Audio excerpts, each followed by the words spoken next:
I'm reviewing a book chapter by chapter. The book is Triangle Imzadi 2 by Peter David. And today I'm going to be talking about chapter 13. Chapter 13 takes place on Beta's just a tiny step back in time to the trap being set for Worf, eventually being pushed into a cliff. Set by Selah and Tom Riker, but from Deanna's perspective.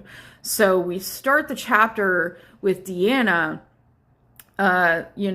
contemplating her and Worf's engagement, and, Worf kind of needed some time to himself to be like, decompress from all the shit Lwaxana has put him through. Like, Lwaxana and Deanna are, like, forcibly indoctrinating him with Betazoid philosophy. And they're trying to say, like, oh, we're just trying to keep him open mind. Then why is it not acceptable for him to walk away still a Klingon? It's like cultural murder that they're trying to commit. And they're just like, oh, we're just trying to, educate him. Bullshit.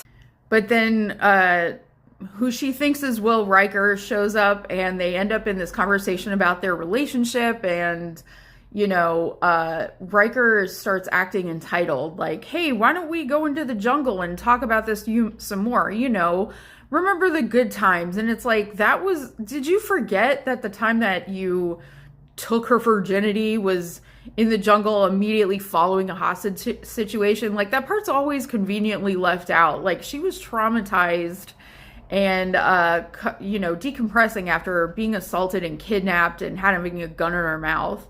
That's when you decided to move forward in your romantic thing. And Tom Riker even forces a kiss on her, and she kind of snaps out of it and realizes it's Tom Riker, but it's too late because Selah and some other Romulans have broken into the Troy mansion. Because the chapter sadly includes all this romantic feelings and all, like, this incel adjacent entitlement, and, basically almost dragging Deanna in the jungle to talk about a relationship when the whole thing was just a distraction anyway. Like, it's cringe, but, Mr. Hom is a hero in this. He's like this invincible giant and kicks some Romulan ass in the meantime.